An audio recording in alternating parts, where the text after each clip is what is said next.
어, 이 교수의 영화 읽기로 읽을 영화는 힌드의 목소리, The Voice of 힌드 라잡, 감독 벤 하니아 감독이죠. 벤 하니아 감독의 힌드의 목소리인데요. 이 줄거리가 뚜렷하긴 하지만 제가 한번 정리를 쭉 해드리겠습니다. 제가 정리하는 게 아니라 이은선 영화 저널리스트가 시사저널에 쓴 4월 19일자 2026년 힌드의 목소리를 들었으나 살릴 수 없었다. 그거를 내가 중간중간 읽으면서 이 영화에 관한 뭐라 그럴까 핵심 논제 그런 것들을 정리해 보겠습니다. 모든 것이 한 통의 전화로부터 시작됐다. 2024년 1월 29일 이스라엘군이 가자 지구 텔 알하와 지역에 대피 명령을 내린 날 적신월사 이슬람권 적십자사 직원들은 6살 힌드의 구조 전화를 받는다. 저에게 총을 쏘고 있어요. 제발 데리러 와주세요. 전화기 너머 아이의 음성이 간절하다. 구조대와 아이 사이는 차로 단 8분 거리. 그러나 이날의 구조작전은 5시간 이상 이어진다. 그래서 근데 이제 그 오마르와 라나라는 활동가들이 볼런티어죠. 전화를 수화기를 드는 동시에 현장으로 구급차를 보내는 구조작전도 진행이 되는데 차 안에 이미 죽은 사촌들의 시체 사이에 몸을 숨기고 있는 힌드가 무서워할 것을 알기에 라나는 그들이 잠든 것이라는 말로 안심시키려 한다. 그때 힌드가 또렷이 대답한다. 다 죽었어요. 방금 전 학교에서 몇 반인지 물었을 때 나비반이라고 대신 대답한 유치원생. 분쟁 지역의 아이들은 삶보다 죽음을 먼저 배운다. 더 중요한 얘기가 뒤에 있어서 현장으로 구급차를 보내기 위해서는 조정이라는 행정 절차가 필요하다. 이 단어 되게 많이 나오거든요. 오마르는 원칙을 앞세우는 상사 마흐디의 입장에 분노하지만 실은 마흐디가 지키려는 그 절차에 구조를 기다리는 사람과 구조대원 양쪽의 목숨이 모두 걸려 있다. 이스라엘이 점령 후 공격을 진행 중인 상황. 적신월사는 이스라엘 국방부 산하 기구 COGAT 곧에 중재를 먼저 요청해야 한다. 민간인 구조를 위한 허가를 얻고 안전 경로를 확보하기 위해서다. 조종을 거치지 않는다면 구조대원들의 안전을 장담할 수 없다. 근데 결국은 불행히도 그런 조정을 다 거쳤는데도 다 죽죠. 하나만 더 하겠습니다. 그 방식, 영화 방식에 있어서 그때 이게 얼마나 큰 비극이냐면 2023년 이후 가자 지구에서 올해 3월 중순까지 7만 명이 넘는 주민이 사망했다. 부상자까지 합친다면 20만 명을 훌쩍 넘는다. 그중 최소 3분의 1은 어린아이다. 이 숫자는 구체성과 개별성을 지운다. 사실이 전달일 뿐 비극을 나와 연결짓지 못하게 한다. 이런 얘기를 하는 게 그래서 이 힌드라는 아이 한 사람만 갖고 얘기를 하는 거라고 생각이 들어요. 그래서 하나만 더 해보면 그 방식, 영화 그 제작 방식이요. 그 어떻게 했냐면 그중 실제 힌드의 음성을 활용한 연출은 관객에게 윤리적 딜레마를 안기는 논쟁적이고 대담한 방식이다. 파일명 레코딩 파일 240129 웨이브로 기록된 힌드의 통화 음성은 스크린의 파동 그래프로 나타난다. 즉 배우들은 힌드를 대신한 어린이 배우의 음성이 아니라 적신월사 통화 기록에 남은 실제 힌드의 목소리를 들으며 연기했다. 그것은 끝내 구하지 못한 존재의 음성이기도 하다. 배우들이 감정이 격앙되어 연기를 멈추는 일부 순간은 연출이 아닌 실제 상황이다. 힌드의 음성 파일을 사용한 사전 리허설을 진행하지 않은 채 촬영에서 처음으로 목소리를 들었기 때문이다. 해당 장면에는 실제 통화를 나눴던 상담원의 음성이 대신 들리거나 당시 적신월사의 현장 영상을 보여주는 스마트폰 화면이 등장한다. 튀니지 출신 여성 감독 카우타르 벤 하니아의 카메라는 영화인 동시에 현실을 비추는 분명한 실체가 되고자 한다. 이 정도면 이 영화의 개요는 거의 끝난 것 같아요.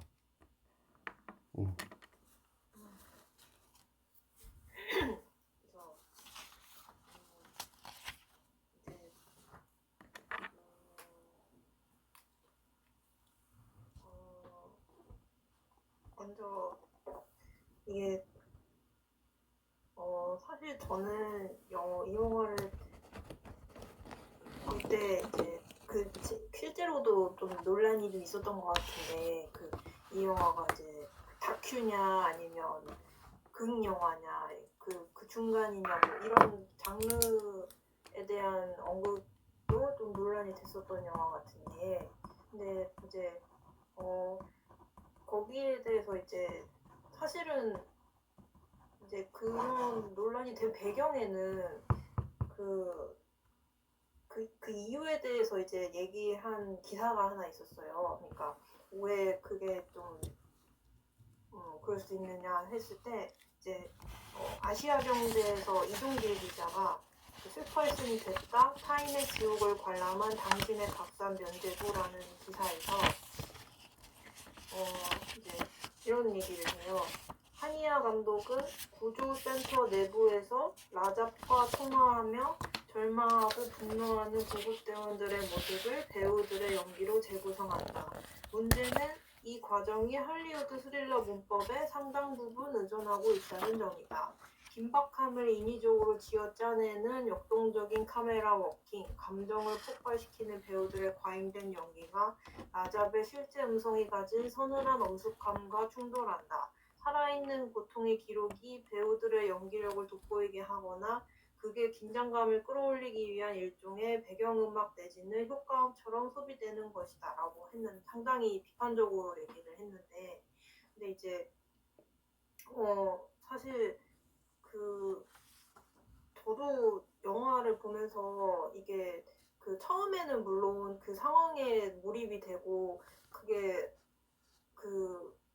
제가 마치 그 상황에 있는 것처럼 그렇게 긴장을 했었는데 근데 그게 이제 제가 영화를 보다가 이제 시계를 한번 봤는데 아직도 1시간밖에 안 지났는데 아직 그런 배우들의 긴장되는 그 상황이 계속 되고 있는데 보는 관객으로서는 너무 지치는 거예요. 그래서 그러니까 이게 극영화로서의 제 역할을 그러니까 차라리 그냥 다큐멘터리로서 남았던 제작됐었더라면 어떤 기록을 남기는 거에 의의가 충분히 있었을 텐데 그게 극영화로 남아서 이 영화가 얻은 의의가 뭘까 해서 질문했을 때 잘 모르겠더라고요. 그래서 그러니까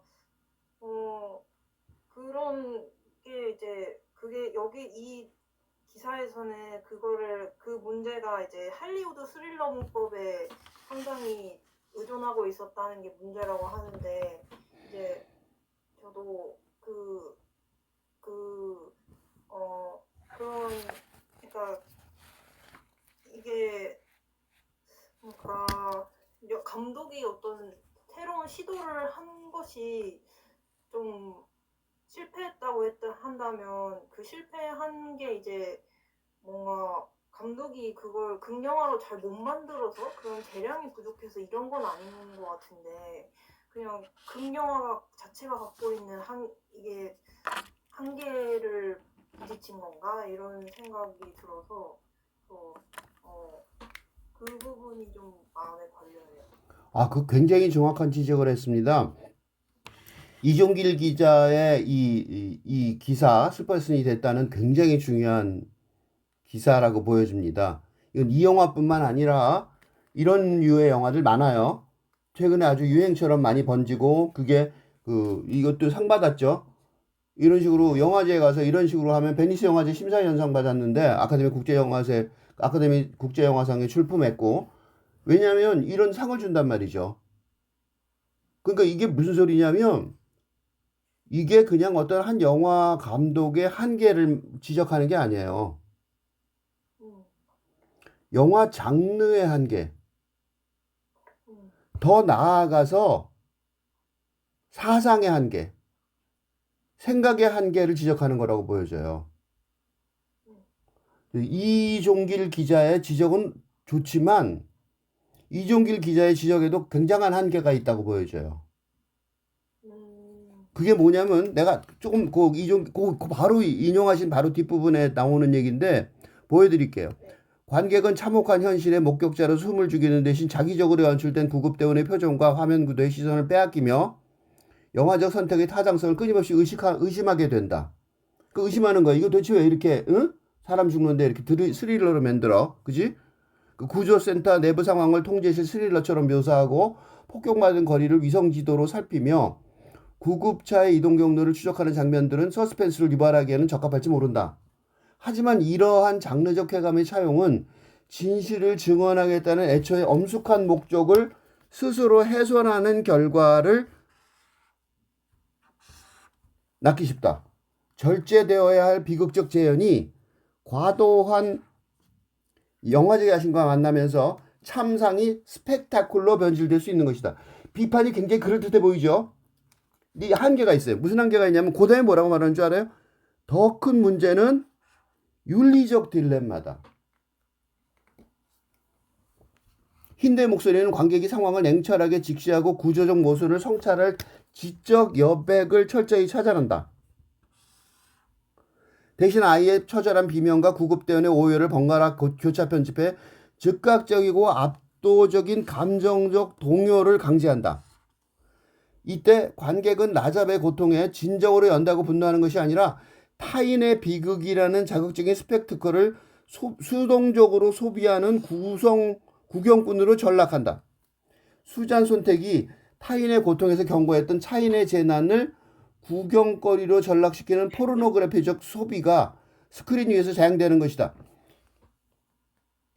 이런 비판이 얼핏 옳아 보이는데 옳지 않아요. 내가 생각에는. 왜냐하면 영화 감독과 똑같은 수준에서 말하고 있는 것 같아요. 예를 들면요. 어떤 사람의 이런 작업을 비판할 때 똑같은 수준에서 비판을 하면 그건 A와 B의 대립이라고요. 나하고 의견이 다를 뿐이야. 이렇게 말할 안 된다고. 그러니까 비판이 재밌고 좋지만 그렇게 해서는 안 된다는 거예요. 비판한다는 건 무슨 소리냐면 다른 길을 못 열었다고 말하는 거잖아요. 그러니까 분명히 너 의도는 알겠어. 그지? 다른 길을 못 열었다. 그것 때문에 문제가 된다는 거죠. 그럼 무슨 얘기를 해야 돼요? 어떻게 다른 길을 열을 수 있었는지를 얘기해야 되잖아요. 근데 그 얘기를 안 하고 있다고. 신나게 비판하고 말아요. 그럼 자기는 뭐야? 자기는 비판의 포르노그래피라고. 그지? 맞아요. 너무 신나고 좋고 잘 썼다고 생각했어요? 근데 감독이 값싼 도덕적 면죄부만 받은 거냐?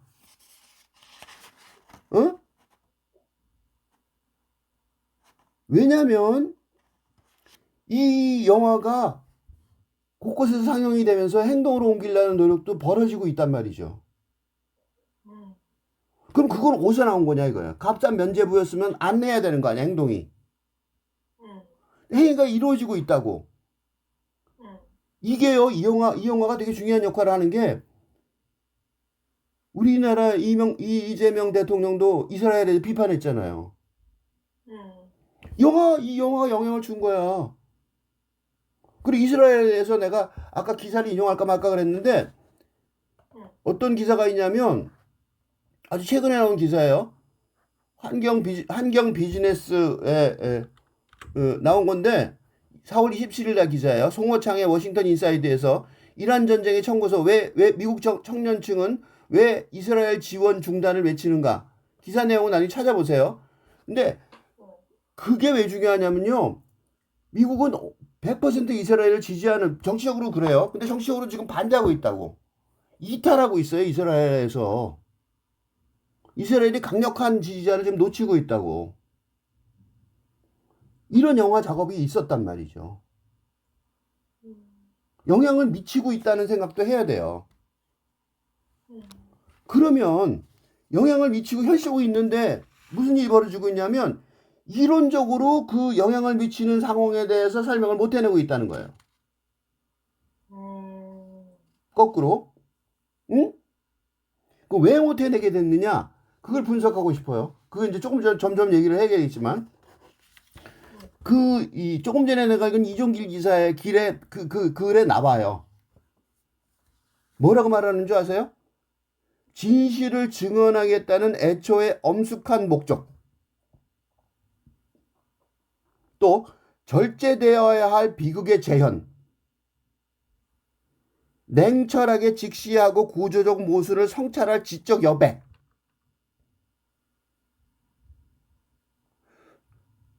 무슨 소리냐면 진실을 증언하겠다고만 한다면 해결이 된다고 생각하는 거야. 해결 안 됐어요. 애들 그렇게 많이 죽었다고. 여기서도 해결 안 되잖아.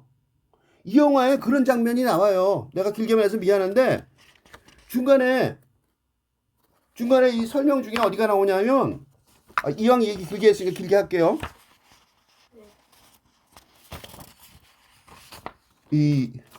어디야?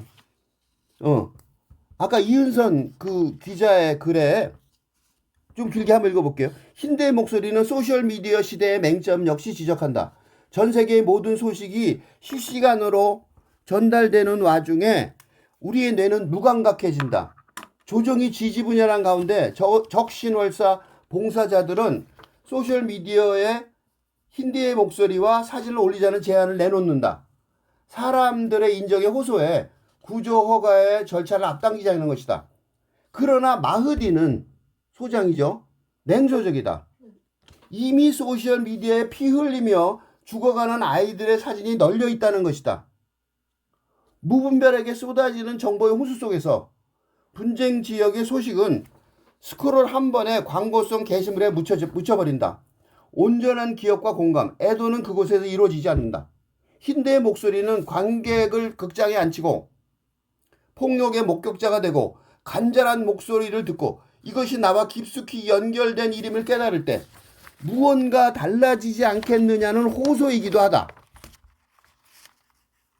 날로 오르내리는 유가와 주식창의 그래프 숫자들이 가리키는 것보다 더 중요한 현실이 존재한다는 냉철한 외침이다.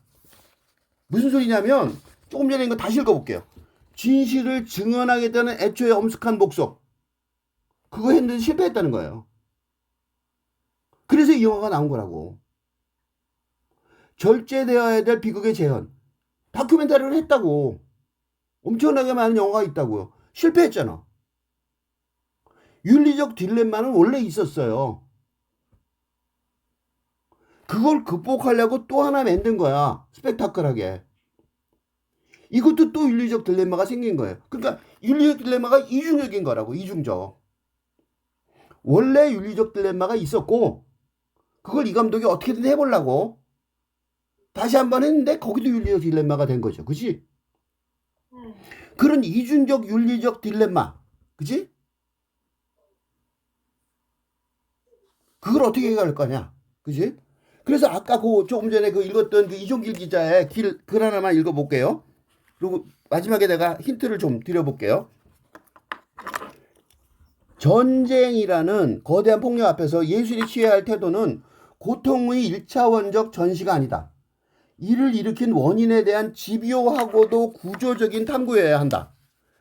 하지만 힌드의 목소리는 관객을 눈물을 흘리게 하는 가장 자극적이고 쉽고 자극적인 길을 택한다. 이 때문에 이 비극을 묵인한 국제사회의 위선, 민간인 구급차마저 포적으로 삼는 군사조직의 맹목적 폭력, 그리고 가자지구에서 자행되는 제노사이드의 본질이라는 진짜 질문들은 감정의 거대한 파도 뒤로 은폐된다.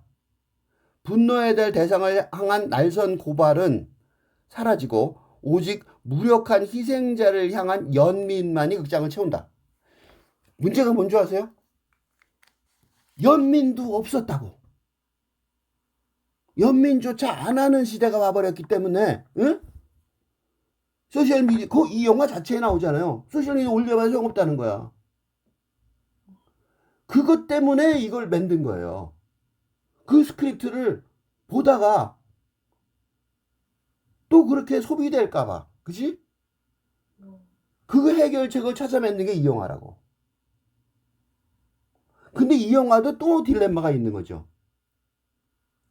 그 딜레마가 뭐냐면 아까 그 이종길 기자가 말한 거예요. 원인에 대한 집요하고도 구조적인 탐구. 그걸 어떤 방향으로 해야 되느냐 이거죠. 그지? 그래서 그거에 대해서 내가 이렇게 신나게 얘기했으니까 대답을 하나 해야 돼요. 그 아까 이은선 그 사람의 중간에 이런 말 써요. 한때 세상에 분명히 존재했지만 우리가 잃어버린 것을 기억하려는 이 영화의 방식은 사건의 도발적 재현 그 이상이 되고자 한다 그랬어요. 도발적 재현 그 이상. 그게 뭐냐 이거죠. 그지? 그거를 잘못 말했다는 거예요. 그죠? 도발적 재현은 다큐잖아. 그죠? 근데 다큐 이상을 만들었다는 거예요. 그래서 이 영화의 형식에 대해서 논란이 되게 많은데 이 영화는 뭐냐면 그 내가 이걸 제대로 할 수 있는 방법이 뭐냐. 그래서 아까 이준지 의원이 뭐라 그랬냐면 장르 논란이 있는데 다큐냐 극영화냐 그 중간이냐 그랬죠. 그 중간 얘기를 하고 싶어요. 관객의 자연적인 흥미 유지가 필요한 근대 상업영화와 이건 다른 거죠. 그지? 다큐도 아니야 그러니까. 그죠? 다큐도 아니고 자연을 그대로 묘사한 그지? 그런 다큐도 아니에요. 그렇죠? 그리고 관객을 흥미를 해갖고 상업영화로 돈 벌려고 그런 실사영화도 아니에요. 드라마도 아니에요.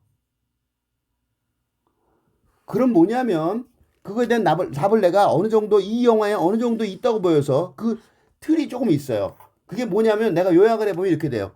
관객의 초자연적인 주의 깊은 바라봄의 집중력이 요구되는 탈근대적인 새로운 영화 장르의 모색이라고 보여져요.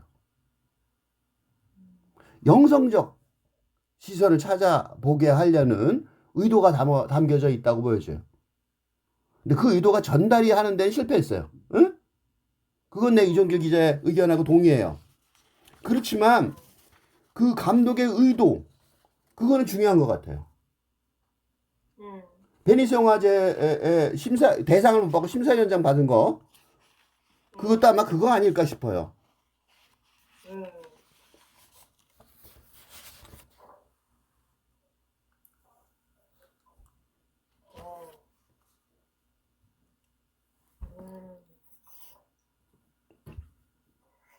뭔가 근데 그 약간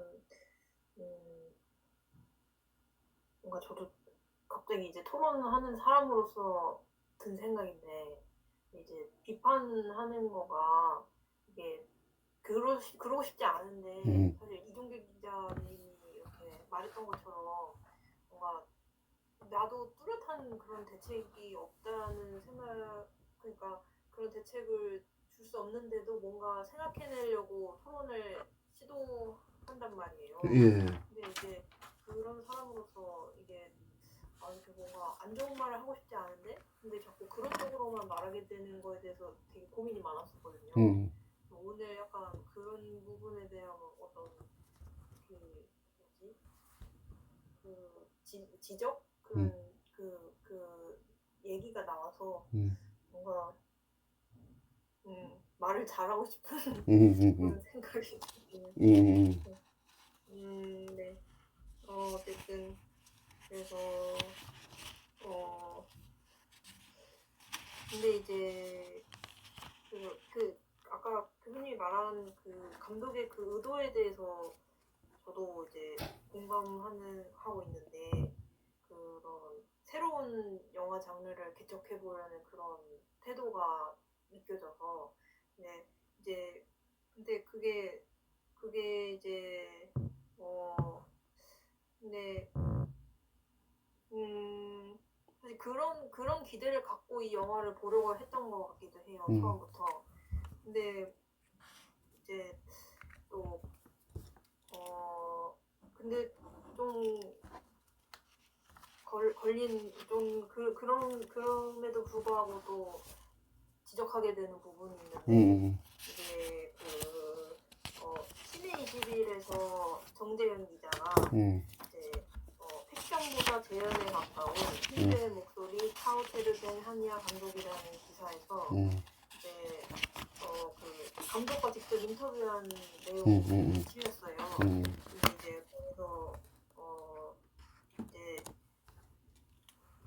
정재윤 기자가 굉장히 솔직하게 이제 자기 그 질문 감상과 질문이 섞인 그런 말을 이렇게 하는데 지금도 가자 지구와 우크라이나, 이란 등지에서 수많은 민간인이 목숨을 잃고 있다. 정치적 우경화는 혐오와 학살의 주동자들에게 힘을 실어준다. 모두가 쉽게 무력감에 빠지는 시대다. 이런 현실에서 아무것도 할 수 없다는 사실에 어쩌면 나 스스로가 비극의 공범일지도 모른다는 수치심마저 들곤 한다. 이런 아주 솔직한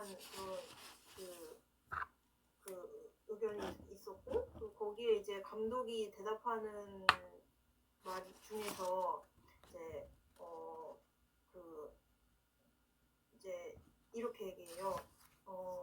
영화를 만드는 내내 나는 무력감에서 출발한 이 작품이 구체적인 행동으로 이어지기를 촉구했다. 관객과의 대화 자리에 설 때마다 이제 힌드의 목소리는 관객의 것이니 부디 이 영화를 잘 활용해달라는 메시지를 남겼다. 실제로 적십자사, 적신월사, 옥스팜 등 수많은 NGO 단체가 상영회를 주도하고 있다. 바라던 대로 행동과 변화를 향한 촉구가 연쇄적으로 이어지는 중이다라고 대답을 했어요. 실제로 이제 그 결과가 없지는 않은 거죠. 뭔가 일어나고 있으니까. 근데 이제 그게 그리고 무력감이 드는 현실이라는 그 기자의 그러니까 모두가 쉽게 무력감에 빠지는 시대라는 말에도 공감이 되고, 그런 입장에서 이제 감독도 그 무력감에서 출발한 이 작품이라고 얘기를 했었는데, 근데 이제 사실 동시에 근데 저는 그런 생각이 들었어요. 이게 그 무력감에서 출발하는 것 자체가 사실 이 몇십 년째 계속 그 자리에 있는 것 같은 느낌이 드는 이유가 아닐까. 그 근본적인 원인이 이제 그러니까 항상 영화가 이제 어떤 뭔가를 질문을 던진다는 입장에서 영화가 제작되는 경우가 많은 것 같아요. 그러니까 이제 이게 관객들에게 어떤 그 구체적인 행동을 요구하는 그런 책임감을 불러일으키는 그런 걸 요구하는 촉발을 하는 그런 영화들이 많은데, 근데 사실 그런 식으로 뭔가 죄책감을 자극한다던가 그런 무력감을 자극하는 그런 방식이 이게 실제로 문제를 사실은 모두가 다 그런 혐오와 학살 같은 그런 근본적인 문제가 해결되길 바라는 마음에 그런 영화들도 보는 거잖아요. 근데 그게 진짜 이제 도움이 근본적으로는 되는 걸까? 약간 그런 접근이 사실 그러니까 새로운 장르를 만드는 그 시도가 필요하다는 생각이 드는데, 근데 이제 무력감에서 출발하는 게 좋은 건지는 잘 모르겠더라고요. 예, 그 굉장히 중요한 지적을 또 했습니다. 되게 중요한 지적인데, 내가 이 영화를 보고 나오는데 그 벽면에 글씨를 봤어요. 딱 써 있어요. 뭐라고 써 있었냐면, 영어로 우선 읽고 한국말로 써 있어서 둘 다. If you give me an answer to your viewer, your film will simply finish in the movie theater. But you pose questions, your film actually begins after people watch it. 번역도 밑에 있었어요. 관객에게 답을 주는 영화는 극장에서 끝날 것이다. 하지만 관객에게 질문을 던지는 영화는 상영이 끝났을 때 비로소 시작한다. 아시가르 파라디. 이게요, 지금 이은지 의원이 정확하게 지적한 게, 질문만 주는 게 어떤 한 사람의 문제가 아니에요. 모든 지식인 사회가 그래요. 그러니까 근대 사회 전체가 무력감에 빠져 있는 거죠. 그것 중에 하나가 이 장승옥 계명대학교 명예교수 사회복지학 박사가 이프 포스트에 구조되지 못한 힌두와 세월호 우리가 지켜야 할 내일이라는 글에서 이렇게 말해요. 영화를 보면서 자연스럽게 세월호를 떠올렸다. 바다 위에서 가만히 있으라는 말을 믿고 기다리던 아이들, 구조를 요청하며 남긴 마지막 메시지들, 서로 다른 시간과 장소에 있었지만 그 목소리들은 놀라울 만큼 닮아 있었다. 구조는 약속되었으나 도착하지 않았고 아이들은 끝까지 기다렸지만 구조되지 못했다. 이 사건들은 단순한 비극이나 사고로 불러서는 안 된다. 그것은 시스템이 가장 약한 존재를 끝내 보호하지 못한 결과이며 동시에 그 시스템 안에서 일하던 사람들까지도 보호하지 못한 이중의 실패이기 때문이다. 멋있죠? 그럴듯하죠? 그리고 해석을 어떻게 되는지 알아? 1. 시스템의 균열, 이중의 실패 이렇게 써 있어요. 그리고 뭐라고 말하는지 알면 힌두의 사망과 세월호 참사는 우연이 아니라 구조적 실패다. 많이 들었을까요? 우리는 효율과 절차, 상황 판단이라는 이름으로 생명을 우선순위에서 뒤로 밀어봤다. 또 그래, 여기 똑같죠. 그러나 이 실패는 피해자에게만 향한 것이 아니었다. 구조대원들조차 또한 보호받지 못했다. 현장의 구조대원들은 불완전한 정보, 부족한 자원, 상충되는 명령 속에서 판단을 강요받는다. 그들은 구해야 한다는 윤리와 할 수 없다는 현실사에서 고통받는다. 멋있게 시작해요. 문제는 뭔지 아세요? 용두사미. 해결책이 없어요. 해결책을 뭐라고 썼는지 아세요? 제목만 읽어드릴게요. 3. 시민이 잊지 말고 행동해야 한다. 4. 연결되는 고통, 확장되는 책임. 5. 우리가 해야 할 일, 구조 이후까지 책임지는 사회. 무슨 소리 아세요? 바로 지금 이 글 쓴 분이 이 세상에 어떻게 바꿔야 될 구체적인 대책을 세워내야 되는 사람이에요. 소위 전문가라고. 그 사람이 뭐라고 말해야 하면 시민이 잊지 말고 행동하래요. 뭐를 어떻게? 그게 없다고. 그죠? 그러니까 자기도 모르게 집단 무의식인데 자기도 모르게 있죠. 책임을 회피하고 있는 게 묘하게. 이게 그리고 작은 얘기가 아니에요. 정용인 기자의 주간 경향, 힌대 목소리, 재현하는 형식이 관객에게 미치는 영향에 뭐가 얘기가 나오냐면 이게요, 그 한 얘기가 아니야. 영화 중간 인용해보면 영화의 연출은 손에 땀을 쥐는 긴박감이나 결국 구출되리라는 희망이나 안도, 카타르시를 담은 것이 아니다. 영화를 지배하는 정서는 무기력과 자조다. 베트남전의 성격을 한 장으로 요약한 릭 우투 기자의 사진 소녀의 절규나 1980년 5.18을 담은 아버지의 영정을 들고 무표정에 앉아있는 소년 조천호 씨로 사진을 찍을 당시 단 만 5세였다. 같은 사진은 전쟁 또는 폭력의 가장 순수한 아무런 죄 없는 희생자를 대표하는 것이다. 6살 힌드가 그렇다. 어쩌면 살릴 수 있는 아이를 두고 아무것도 할 수 있는 게 없고 학살자의 자비에 기대해야 한다는 게 팔레스타인 사람들에겐 근 80년간 체화된 무력감이다. 영화 홍보 자료를 보니 감독의 연출작은 다큐멘터리와 극영화의 유동적인 경계를 지속해서 탐색해왔다고 한다. 무슨 소리냐면 이게 첫 번째 실패가 아니라는 거예요. 70년대부터 지금까지 계속된 실패라는 거예요. 그리고 아까 그 사회복지학 하는 교수의 설명도 봤죠? 여전히 근본적으로 실패하고 있다는 거예요.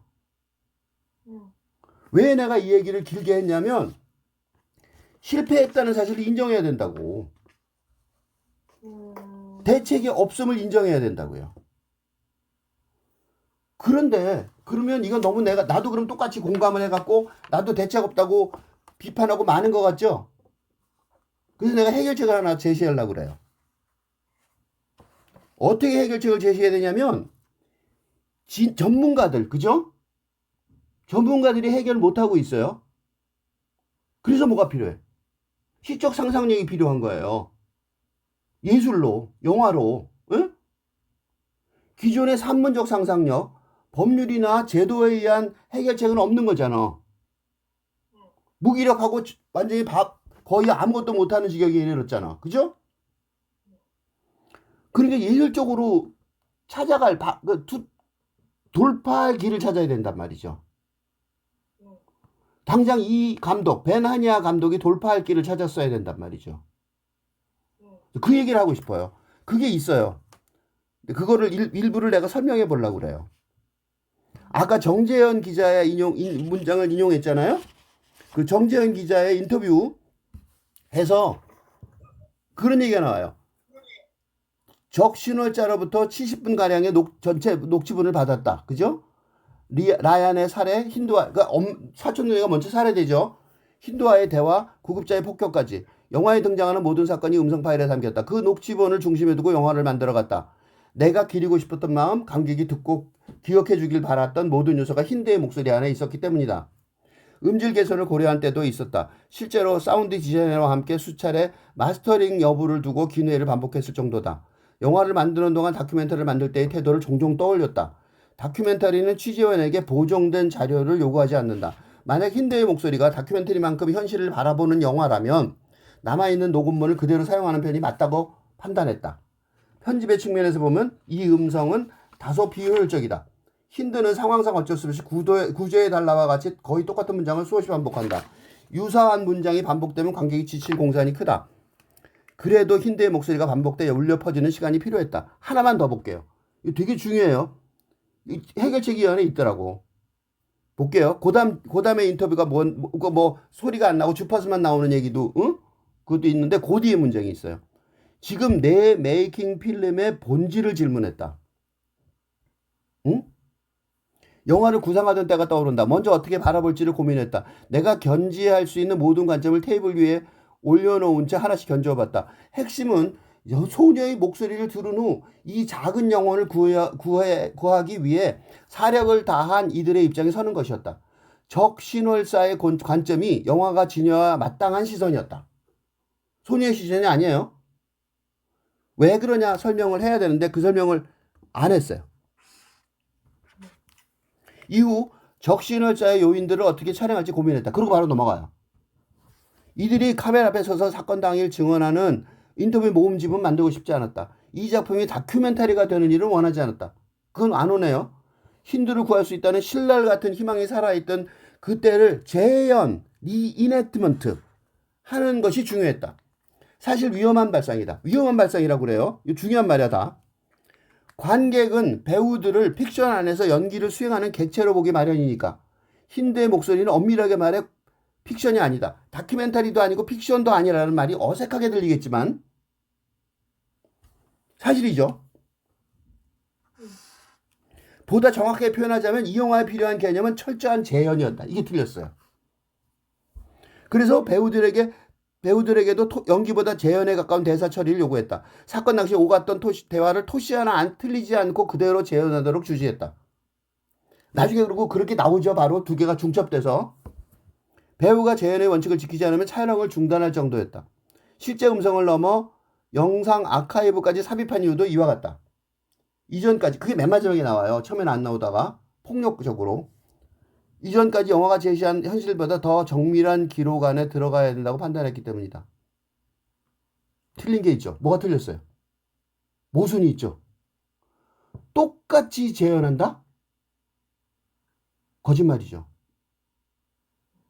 똑같지 않은데? 안 그래요? 배우가 있는데 배우가 필요한 게 뭐야? 호구를 만드는 건데? 그치? 방향이 틀렸어요. 그치? 이 자기 모습을 관객도 느끼는 거야. 그래서 갑잔 연민으로 바뀌어버린 거예요. 그럼 어떻게 해야 돼요? 보다 나은 진실을 찾아야지. 방향을 바꿔야죠. 그치? 배우를 그 재현 속으로 가둬갖고, 그치? 무슨 진실이요? 보다 나은 진실. 보다 나은 진실. 보다 나은 진실. 그러니까 원래 다큐멘터리로 말하는 진실이 아니라 보다 나은 진실. 음. 뭔가 모르지만 보다 나은 진실을 만들어야지. 음. 배우를 갖다가 과거로 몰아넣잖아요. 음. 배우도 그렇고 우리도 그렇고 과거를 보고 싶은 게 아니라고 배우한테서. 음. 이게 근본적인 문제예요. 그죠? 음. 해결책, 아이디어. 데리다의 차연이라는 개념이 있어요. 차연. 차연, 디페랑스, 차연. 공간적 차이 말고 차연은 차이 플러스 지연이에요. 그러니까 딜레이된 사건이지. 그치? 차이지. 그러니까 시간 개념이 들어가는 차이라고. 바로 이 영화가 찍고 싶었던 게 그거라니까? 응? 자기가 찍고 싶었던 게 그건데 그걸 지가 몰랐던 거야. 응? 그러니까 힌드가 소녀 한 명이 죽은 게 불쌍하지 않고 억울하지 않다는 게 아니에요. 그렇지만 이미 죽은 사람이 걔뿐만 아니고 그 전에 벌써 그 차선녀가 먼저 죽잖아. 총 맞아서. 그리고 그 전에 그 가족들이 전부 몰살당했잖아. 하나 더 플러스 되는 게 뭐 그렇게 대단한 사건이냐 이렇게 볼 수도 있다고. 그러니까 그래서 배우가 등장해서 새로 보여주는 거예요. 사건을 다시 재현하는 것 같지만 재현이 아니라고. 지연된 현실을 보여주는 거라고. 그럼 뭐가 더 들어가야 돼요? 의미가 더 들어가야 돼요. 어떤 의미가? 현실 세계를 벗어난 의미가 들어가야 돼요. 영성의 의미. 응? 연민이 아니라 동감을 넘어서서 공감을 넘어서 자비까지 오게 하려면 관객이 그런 차원을 보여줘야 되는 거예요. 배우를 그 안에다 쏙 가둬놓고 너 그대로 해 이러면 안 된다고. 그죠? 배우들은 너무 힘들었겠지만 그래서 중간에 뭐가 있었어요? 아까 중간에 얘기하잖아요. 자기도 알아. 어떻게 알아요? 힌드의 목소리를 안 들려줬대잖아.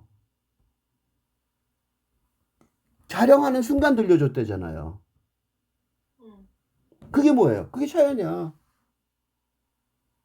이제 그 영화에서요, 빛나는 지점이 있어요. 배우가 진짜로 분노해요. 가짜로 분노하는 게 아니라 연기가 아니라 힌드의 목소리를 딱 듣고 잠깐 기다리는 동안 있죠? 응? 그 사촌녀가 총 맞아 죽는 순간 그 순간 뭐 쓰고 있던 걸 던져버리더라고. 그거는 연기가 아니에요. 그런 장면이 있었어요. 없었던 게 아니라고. 근데 뭐가 빛나는 연기였는지를 모르는 거지. 그치? 그렇게 말해놓고도 그 비밀을 모르는 거예요. 힌드가 죽은 게 문제가 아니라니까? 힌드의 영혼의 문제라고, 지금 이거는. 힌드의 목숨을, 육체적인 목숨을 살리는 문제가 아니라니까? 힌드의 영혼의 의미를 찾으려는 문제잖아요.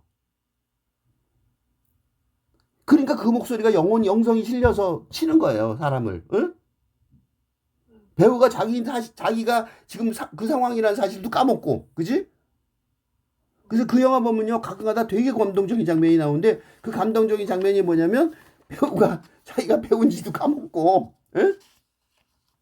정말로 분노하고, 어? 정말로 분노하고 유리창 부실 것 같이 때리고, 그런 장면들이 있어요. 절대로 연기 아니더라고.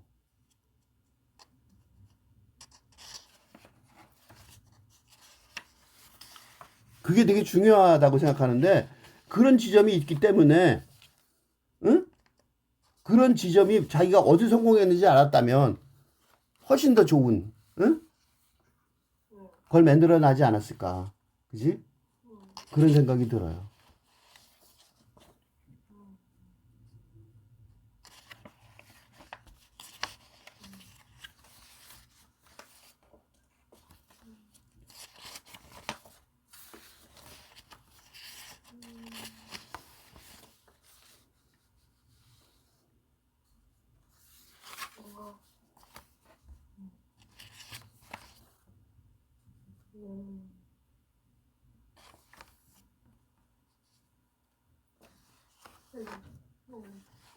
이제 거의 더 말할게.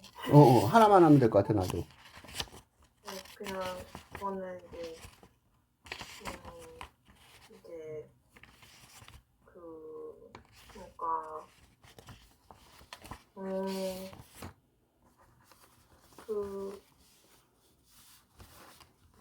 거의 그러면 왜 이제 그러니까 다른 그러니까 사실 왜 공격을 자꾸 당하고 공격을 하는지 그런 부분이 그러니까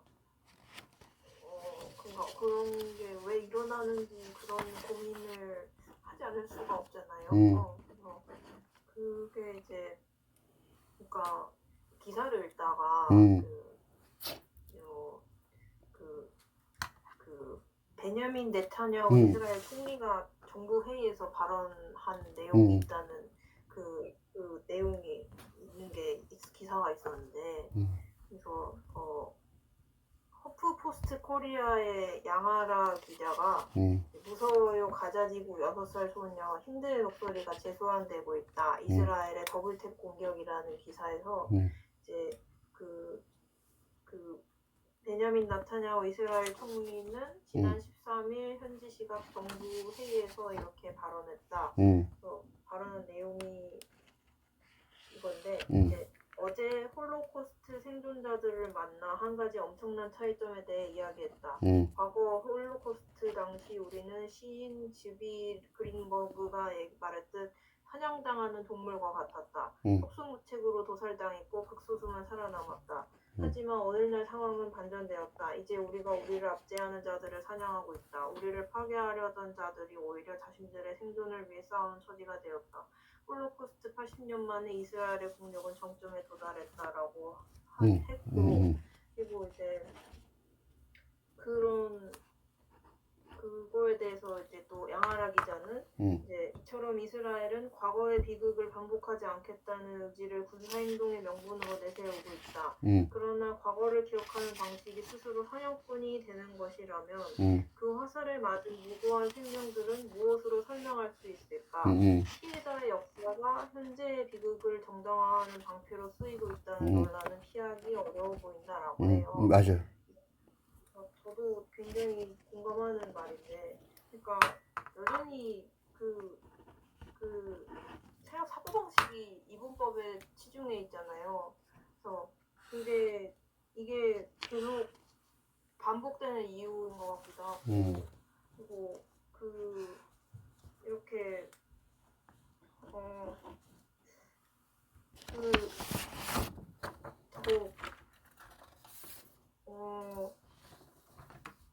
이게 근데 사실 과연 이스라엘 사람들 본인들한테 근본적으로 좋은 미래를 가져다주는 행동이 될 수 있는지 자체도 되게 의문인데 근데 이제 그런 게 계속 이건 반성이나 그런 뭔가 깊이가 없는 이런 생각이 계속 반복되고 있다는 게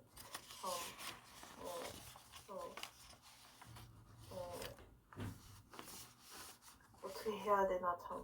네. 그게 마지막 질문이고 아주 중요한 질문이에요. 아까 네타냐후 그 총리가 한 말을 가만히 생각해 보면요. 이렇게 됐었어요. 뭐라고 말하냐면 사냥당하는 동물 같았잖아요. 네. 그러면 지금 뭐예요? 그 뒤에 써 있어요. 네타냐후 총리는 이 추모의 기간, 그러니까 그 홀로코스트 기간이에요, 지금. 그래서 그 유대력을 기준으로 13일 일몰부터 다음날 일몰까지는 이스라엘 홀로코스트 추모일인 욤 하쇼아다. 이스라엘은 이 기간에 나치에 의해 희생된 600만 유대인들을 기억하며 국가적 추모에 들어간다. 네타냐후 총리는 이 추모의 기간에 과거 유대인이 사냥당하는 동물이었다면 지금의 이스라엘은 압제자들을 사냥하는 사냥꾼이 되었다고 선언하는 것이라고 말했어요. 사냥꾼이라고 말했지만 뭐예요? 동물이라는 거죠. 음, 자기도 동물이라고 말한 거예요. 인정한 거예요. 음, 우린 인간이 아니야. 동물이야. 이렇게 말한 거예요. 그 더블탭이라는 쪽으로 말한 거 있죠? 그 더블탭 때문에 구조대원들도 죽이죠? 네. 그게 뭐냐면 1차 대전 공습 이후 부상자들 돕기 위해 구조대나 민간인이 현장에 모인 시점을 노려 일부러 노리는 거예요. 다시 공격을 가하는 전술은 군사용어로 더블탭. 탭은 그거 함정이에요. 이중함정. 이는 출동한 의료인과 소방관, 민간 구조대를 겨냥하는 전쟁 범죄 행위다. 이런 공격은 구조 인력에게 극심한 공포를 유발해 현장 접근을 어렵게 만들고 결국 1차 공격에 살아남은 부상자들마저 제때 치료를 받지 못해 사망에 이르게 만든다. 무슨 소리냐면 의도적으로 힌드를 살려둔 거예요.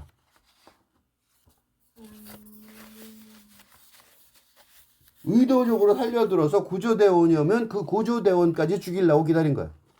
탱크가 3대가 있었대 거기. 절대로 놓치지 않으려고. 그 탱크 한 방으로만 날려보냈잖아요. 무슨 소리냐면 실수로 죽인 게 아니에요. 현장의 실수가 아니에요. 총리를 이하 모두가 다 알고 있는 전쟁 전략이에요. 더 문제는 이재명 대통령이 그래서 뭐라고 그런 거예요. 근데 미국에서 이걸 모를 것 같아요? 미국이 같이 동맹군이잖아. 인정한 전략이에요. 이거 우습게 보면 안 된다고. 응? 그러니까 그렇게 작은 사건이 아니라고 이게. 그러니까 그 하나의 죽음에 대해서 얘기하니까 그 얘기만 얘기하고 팔레스타인 얘기하니까 팔레스타인만 얘기하고 이런다고. 그 정영인 기자의 그 기사에 이렇게 말해요. 영화를 보고 난 후 한 평론가는 화를 감추지 못했다. 연출 의자가 너무 빤했기 때문이라고. 다큐멘터리가 아닌 극영화라는 형식의 선택도 상업성까지 잡겠다는 감독의 과욕이 아니냐고. 돌이켜보았다. 기자, 배급, 시사회에 참석하는 관객들에게 영화 관람은 일이다. 감정선이 닳고 다른 사람들이다. 불과 2년 전 벌어진 안타까운 비극을 국화했는데 눈물을 흘리는 관객은 눈에 띄지 않았다. 사실 당황스러웠다. 강 건너 불구경은 아닐진데 영화가 끝난 후 무덤덤하게 자리에 일어나는 관객들의 반응이 필자 역시 마찬가지였다. 이게 어떤 한 사람, 어떤 한 집단의 문제가 아니라고. 우리 모두의 문제란 말이에요. 그러니까 감독이 이게 어마어마하게 큰 문제를 지금 건드리고 있다는 사실을 모르고 있는 거예요. 응? 이거를 그럼 어떻게 해결할 거냐? 그 문제를 내가 이왕 제기했으니까 좀 해결했죠? 그 답을 내가 좀 말해볼게요. 시몬 베이유의 중력과 은총이라는 책이 있어요. 거기서 하나 인용해 보겠습니다. 혁명이라는 지속적인 환상은 만일 지금 일어나고 있는 폭력에 가담하지 않은 희생자들이 힘을 쥐게 되면 그것을 올바르게 사용하리라는 믿음에 근거한다. 하지만 영혼이 성성 가까이에 이른 사람을 제외하고는, 그러니까 영성이 높아서 성성, 그러니까 영성이 제일 꼭대기죠. 신의 영성에 가까운 사람을 제외하고는, 그러니까 그 정도 된 사람, 성자급이 되지 않은 사람을 제외하고는 힘은 가해자와 마찬가지로 피해자도 더럽힌다. 칼자루에 있는 악이 칼끝으로 옮겨갈 뿐이다. 피해자들은 지위가 바뀌어 꼭대기에 오르면 변화에 취하게 되고 가해자가 행했던 것과 똑같은 악을, 그 이상의 악을 해간다. 그러다가 곧 그 힘을 빼앗긴다. 이게 그러니까 피해자 가해자 얘기가 아니에요. 피해자 가해자 얘기가 아니라고. 이 영화가 피해자 가해자 얘기로 보기 때문에 어려워지는 거예요. 혼란스럽고 영화 감독부터 평론가부터 이론가부터 사상가부터 전부 다 그렇게 생각하고 있다고.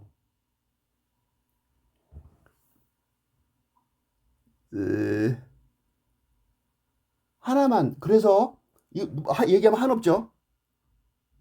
그래서 하나만 딱 이 영화에서 그럼 성공할 수 있는 지점은 어디 있느냐? 그 설명을 해주려고 그래요. 그게 뭐냐면 이 영화 자체에 있어요. 이 영화의 디제시스가 뭐냐면 근대 권력투쟁인 전쟁 얘기잖아요. 거기서 두 가지가 있어요. 이기적인 욕망이 동력인 근대 담론, 근대 세계관, 그치? 국가 공동체, 팔레스타인이고 이스라엘이고 뭐 다 미국이고 내부 분리, 그 내부 나눈 분열적인 권력 투쟁이 있어요, 그치? 국가. 그게 국가 내부에서도 있고 여야, 국가 외부에서 전쟁으로 나오죠. 일방적인 학살이어도 전쟁은 전쟁이죠. 그거하고 또 하나 있어요. 반대 담론이. 그게 뭐예요? 나이팅게일의 적십자 정신. 전쟁터에 적과 악을 구별하지 않고 구해주던 게 적십자 정신 아니에요. 그리고 이 적월신사, 이 사람도 적십자잖아. 이 사람. 이 적십자 지부의 추동력이 뭐예요? 비이기적인 다정함이라고. 바로 그것 때문에 이 영화를 만든 거였다고. 감독이. 근데 자기가 뭐 때문에 영화를 만들었는지 까먹은 거죠. 그지? 그래서 영화 내부에 새로운 길을 갈 수 있는 요소들이 있다. 단, 이 영화 자체로는 안 된다. 훨씬 큰 담론, 큰 공부가 있은 다음에 벌어질 수 있는 일이다. 그 큰 공부는 어디서 해야 되느냐? 그거는 광고를 하자면 유튜브 채널 이교수의 조건 없는 학교를 보시기 바랍니다.